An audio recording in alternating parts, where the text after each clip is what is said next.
Aujourd'hui, j'ai le plaisir, l'immense joie de recevoir un aventurier, un conférencier, un athlète qui a brillé par son incroyable résilience, ses défis hors normes, Monsieur Philippe Croison, pour la première fois ici, face à ma caméra, pour Bunker.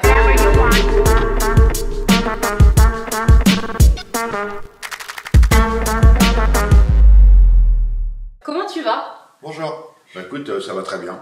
C'est cool. Il fait beau. Il fait beau. Tu on nous est en accueilles. Charente-Maritime. On est en Charente-Maritime. Tu m'accueilles chez toi sur ton canapé. Tout va bien. On est très bien. On est là pour parler de toi et apprendre à te connaître différemment aussi grâce aux questions Bunker. Déjà, j'aimerais que tu nous racontes, pour les personnes qui ne te connaissent pas, l'accident qui est survenu en 1994, si je dis pas de bêtises. Oui, exactement. Ouais. Le 5 mars. Ouais. Le 5 mars, ouais. Je me doute que ça marque. Hein. Ouais, la date reste, 5 mars 94, quand je dis, sans vouloir emporter au bien le meilleur, qui m'est arrivé le pire.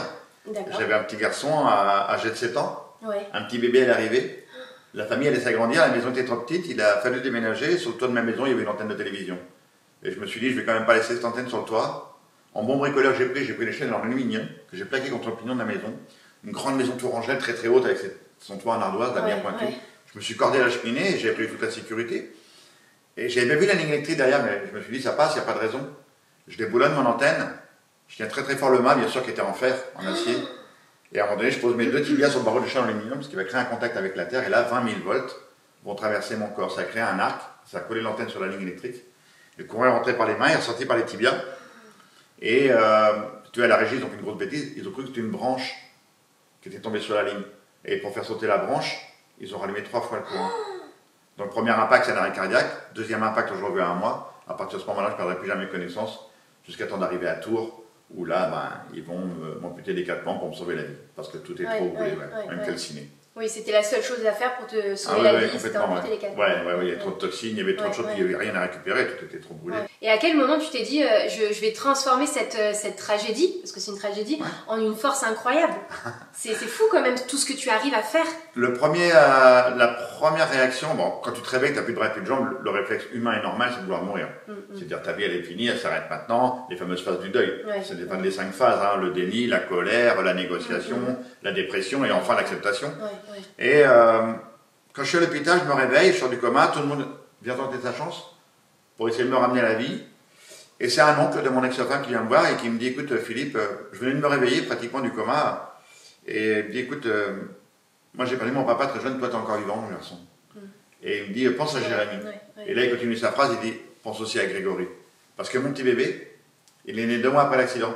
Quand je me réveille, je sors du coma au bout de 2 mois de mon accident, mon petit bébé il arrive au monde en même temps que moi. On a la même date de naissance tous les deux, c'est rigolo. Et là, il me dit, tu crois pas que ce serait bien que tu sois là pour les guider sur le chemin de la vie, tes 2 garçons? Et pour moi, c'était un coup de jeu, mais virtuel. Une sorte de renaissance. J'ai décidé de vivre tout de suite. Et de me battre, comme un fou furieux, quoi. Donc après, là, il n'y a plus rien qui peut m'arrêter. Mais notamment, tu as traversé la Manche à la nage. Alors qu'avant, tu ne savais même pas nager. Si je dis pas de bêtises, tu as traversé la Manche en 13h26 minutes. Comment tu t'es préparé à un tel exploit? Enfin, même mentalement, ça doit être hyper dur. Il faut savoir que la Manche, elle est venue sur une hôpital. Quand je décide de vivre pour mes 2 garçons et pour moi, je demande à une infirmière d'allumer la télévision. Et la première chose que je vois, c'est une jeune fille traverser la Manche à la nage. Marion Hans. D'accord. C'était la 2e française à réussir à la traversée de la Manche depuis 1875. Ah oui. Elle a fait une première tentative à l'âge de 16 ans qui avait échoué. Elle était revenue 1 an après, cette gamine. Et moi, je ne connais pas encore le phénomène du dépassement de soi. Je n'ai pas encore été en centre de rééducation. En même temps, tout ce qui s'est passé pour toi. Exactement. Oui. Et je dis, je vois ces images et je dis, waouh, pourquoi pas moi un jour? Pourquoi moi je ne traverserai pas la Manche à la nage? Voilà, c'est rentré dans ma petite tête, mais c'est pas un truc qui me harcelait. T'avais autre chose peut-être pour l'instant à faire. Revivre. Et 12 ans après, on commence des entraînements, je monte une équipe et je leur file le paquet. À ce moment-là, j'ai 40 ans. Le paquet, c'est toi du coup? C'est moi. Je les réunis, je dis voilà, j'ai un rêve, je veux traverser la Manche à la nage. Le taux de réussite chez les valides est de 10% seulement. Je dis, à vous de me transformer. Et ils prennent un mec qui a 25 kg plus qu'aujourd'hui, qui ne sait pas nager, et vous avez 2 ans pour me transformer. Et en 2 ans de temps, on fait 4000 km de natation, 35 heures de natation par semaine, 6 heures de gainage, pour arriver à l'objectif que personne ne croyait réalisable, traverser la Manche. Et dans ma tête, je dis, si on réussit, je vais changer mon parcours de vie. j'aurais pas la même vie. Donc il fallait que je réussisse. Depuis que j'ai pris 3 décharges de 20 000 volts, maintenant je suis devenu distributeur d'énergie positive. Ah, bien joué, bien joué. Ah oui, c'est pas mal. Mais merci, je vois vos applaudissements. Bravo, bravo, bravo. Le plus dur dans tout ce que j'ai vécu, c'était le retour à la maison. Il n'y a rien de plus violent. C'est ce que vous avez vécu lors des confinements. Le retour à la maison, quand il n'est pas préparé, c'est juste une catastrophe. Et moi, mon retour, il n'a pas été préparé. Donc pendant pratiquement 10 ans, j'ai végété dans un canapé, j'ai regardé la télé. J'ai rien fait d'autre. J'étais un gros con. J'étais un gros con dans son canapé, qui engueulait son épouse, qui voulait rien foutre, qui était nulle. Et jusqu'à temps qu'elle parte, et voilà. Et je me dis, putain, il faut peut-être que tu te remettes en question, mon garçon. Ouais. Et là, j'ai demandé un coup de main au psy, ça va durer 1 an. Et je me reconstruis au fur et à mesure. Et après, voilà, je rencontre Susanna, 3 ans après ma séparation. Parce qu'il faut guérir d'une peine de cœur aussi. Oui, oui, bah, c'était la mère de tes enfants. Exactement, exactement. Puis moi, je suis un chamallow, hein. Je suis dans toutes les aventures, mais je te jure, dans toutes les aventures, on m'appelle la chialeuse. Je chiale tout le temps. Tout le monde retient la cerise sur le gâteau, la traversée de la Manche.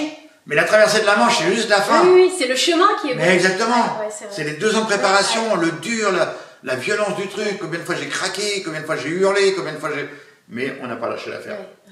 Et c'est ça qui est beau au final. Bah oui, parce qu'à la fin de mes conférences, tu vois, très souvent on me dit, Philippe, si tu retournes tes bras et tes jambes, parce que tu retournes à ta vie d'avant. Ma réponse est non. D'accord. Non, parce que j'aime ma vie d'aujourd'hui. Parce que j'en ai fait quelque chose. Et tu as lancé aussi une plateforme VIP. Est-ce que tu peux nous en parler, VIP? Donc, Very Important Parking for Very Important Person. Exactement. Tu as vu cet accent un petit peu? Oh, bravo. Merci, merci, je m'appuie. Je l'ai créé avec mon ami Thierry Garot. On était là dans mon bureau, juste à côté. Aujourd'hui, l'application, il y a pratiquement 100 000 personnes qui l'ont téléchargée. On a 1 an d'existence. Traduit en plusieurs langues, il me semble. Traduit en plusieurs langues. On vient de la développer en Suisse. On a pratiquement 900 000 lieux et places de parking référencés sur l'application. Donc ça veut dire que vous avez les plages accessibles, toutes les toilettes PMR accessibles de France sont sur l'application, toutes les places de parking, les boulangeries, les pharmacies, les restaurants. Tu sais, il y a 12 millions de personnes handicapées en France, 11 millions d'aidants, mais l'application elle n'est pas seulement pour les personnes handicapées ou les aidants. On parle de mobilité empêchée, les personnes âgées. Les parents avec une poussette. Oui, c'est vrai aussi. C'est une mobilité empêchée. Le livreur, il a une mobilité empêchée. La personne qui s'est fait greffer une hanche ou un genou, il a une mobilité empêchée. La personne qui est dans le plâtre. Oui, non, mais c'est vrai en fait, au final. C'est 35 millions de personnes. 50% de la population vit avec une mobilité empêchée. Les petites questions bunker. As-tu un objet fétiche ou porte-bonheur? Est-ce que j'ai un objet fétiche ou porte-bonheur? Non, non, pas vraiment, non. T'es pas matérialiste, tu t'as. Non. Ok. Ah, mais alors pas du tout. Ok. Ah non. C'est, tu vois, aujourd'hui j'ai une maison, demain peut-être que je l'aurais pu, mais c'est pas grave. Ok. Ok, oui, tu t'accroches vraiment. Tu vis non, au jour le jour un petit peu ou pas? Ouais, j'aime bien parce que dans l'entraînement c'était ça, quand j'ai eu l'accident c'était ça, et comme je le dis, je suis mort le 5 mars 94. Donc tout ce que je veux aujourd'hui c'est du plus. Donc je me pose pas de questions, est-ce que je peux, est-ce que je peux pas. Non, non, je fais tout simplement. Je fais. Donc non, j'ai pas de porte-bonheur attitré, Et est-ce que tu as un dicton de vie? Je pense que oui. Ben oui, tout est possible. Ça c'est vraiment mon mantra, c'est vraiment l'impossible c'est juste nous. C'est quoi nos rêves, c'est quoi nos envies, c'est quoi nos objectifs, quoi. C'est à nous de se poser la question. Tu sais, aujourd'hui on vit dans une société de victimes, les gens sont victimes de quelque chose, de quelqu'un, du voisin, de la commune, de la société, de mon emploi, je suis victime. Mais arrête d'être victime. Prends-toi en charge. On a tous tendance à se victimiser à chaque fois. C'est de la faute des autres. Je suis responsable de rien. Non mais moi, je suis responsable de mon parcours de vie, donc tout est possible. Et quel est le meilleur conseil qu'on t'ait donné dans ta vie? Ose.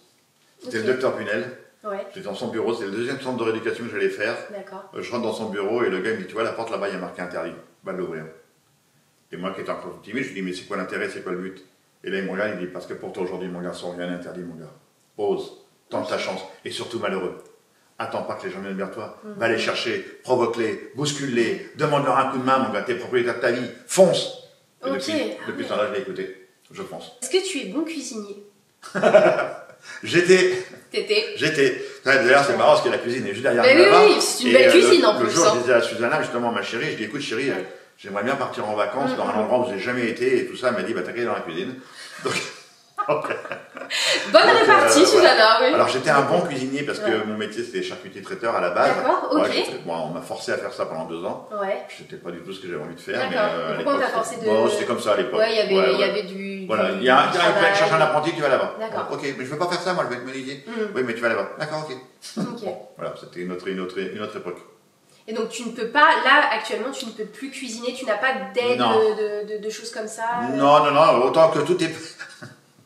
Tout est possible, sauf la cuisine. Voilà, ben, c'est ce que dit Susanna. Elle dit, voilà. Tu fais plein de trucs, tu fais des prothèses pour énergie, mais alors pas prothèses pour passer l'aspirateur, prothèses pour faire la vaisselle. Ça, tu cherches pas. Ça, c'est pas possible. Non, j'ai pas trop le temps. Je peux nager, je ne sais pas nager, je vais traverser la Manche, mais par contre, aller faire cuire des pâtes, c'est pas possible. Non. Par contre, je me débrouille pour aller chercher à manger en frigo. Ça, il y a toujours un petit moyen. Ouais, quand il y a un truc qui me plaît, je vais le trouver, je vais le chercher, ouais. Et si je te demande ta plus grande fierté, à part tes 2 enfants, parce que c'est toujours ce qu'on dit. Non, ma plus grande fierté, c'est le changement de vie, ouais. C'est le changement de vie. Mais la fierté de mes enfants, la fierté de tous ceux qui sont autour de moi, la fierté de Susanna, la fierté de mes parents, et ma propre fierté d'avoir été au-delà de ce qu'on croit être capable de faire. Et c'est ce qui me manque des fois quand je repars à l'aventure. J'ai envie d'être avec l'équipe et qu'à la fin, on se regarde. Excuse-moi, je vais dire un gros mot. Putain, on l'a fait, quoi. Putain, on l'a fait. Pour le pire et le meilleur, c'est le titre du film qui va sortir au cinéma depuis 2026, réalisé par Marie Cassie, mention char. C'est vraiment... et ce qui est génial avec le scénario, on a travaillé aussi avec le scénario, c'est-à-dire qu'il y a mon histoire, l'histoire de Susanna qui avance comme ça en parallèle. Elle avec un pervers narcissique, ses 3 filles, ainsi de suite, la dureté. Moi, la dureté de l'accident, la reconstruction. Jusqu'à temps qu'on se rencontre de la manière la plus moderne possible sur Internet. Et qu'on décide de vivre ensemble. Et qu'on parte 3 ans après que cette famille recomposée soit unie. On part dans cette aventure complètement dingue de traverser la Manche à la nage. Donc, un très très beau film rempli d'émotions, d'humour, parce que c'est vraiment moi. C'est vraiment... tu sais, il y a 2 personnages qui m'ont élevé, ma grand-mère et ma mère. Ma grand-mère dans le dur, très très dur. Avec énormément d'amour, et ma mère qui m'a toujours élevé dans la connerie. Toujours déguisé. Donc, ça fait le personnage que je suis là aujourd'hui. Très concentré dans mes aventures, mais dès qu'il y a une connerie à faire, je suis pas très loin. Je suis opérationnel. C'est vrai que t'es très joyeux, tu rigoles tout le temps, tu déconnes tout le temps, c'est ça qui est incroyable. Mais j'adore l'humour. L'humour a une outil de résilience extraordinaire.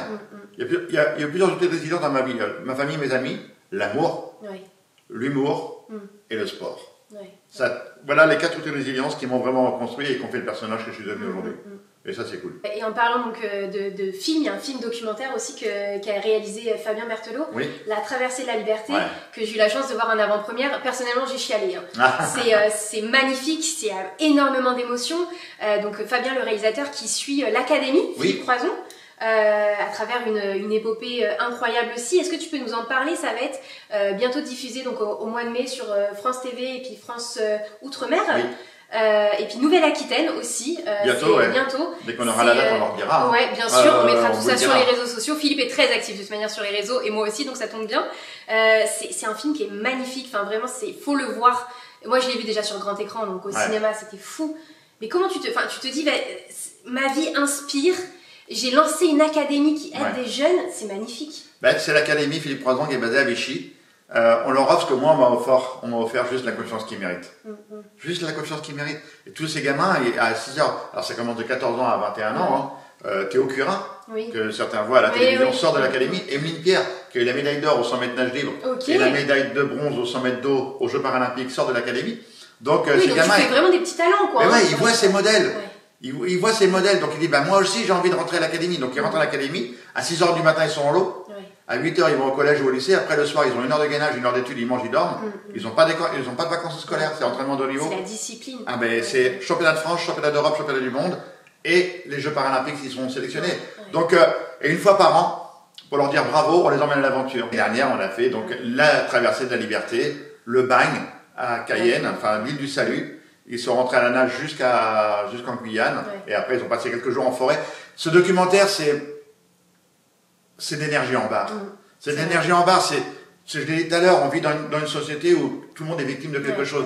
Regardez ce documentaire, mais vraiment, et regardez-le avec vos enfants. Regardez-le avec des amis, regardez-le pas seul, parce que c'est un moment de partage. Il faut qu'il y ait un moment de discussion derrière. T'as vu après? Oui, le débat est hyper important après ça. Les gens ont envie de parler. Tu vois les choses aussi autrement, enfin... Ils ont une capacité à rebondir, à jamais se plaindre. C'est dingue, il y a une force mentale, physique. Aller au-delà de ce qu'on peut être capable de faire. Aller au-delà de ce qu'on peut être capable de faire. Et quand il y en a un qui a un problème dans l'équipe, c'est un noyau, quoi. Tous les autres jeunes se mettent autour de lui et on va l'aider, quoi. Ça se fédère, c'est ça qui est beau. Et on a besoin de cette société a besoin de ça. Tu vois. On est dans une société très difficile et je pense qu'on peut regarder vers le monde du handicap parce que c'est vraiment un monde de souffrance, de résilience et malheureusement de silence. Elle est là, la force. Elle est là, la force. Les tabous et en parler. Et faire des actions comme ça, je trouve ça magnifique. C'est que du bonheur. Donc regardez le documentaire, vous avez vraiment un moment de partage intense. Merci beaucoup Philippe pour ta confiance. Merci de m'avoir accueilli chez toi. sur ton canapé, vraiment un hôte parfait. Je vous le dis, n'hésitez pas à liker, partager et commenter la vidéo.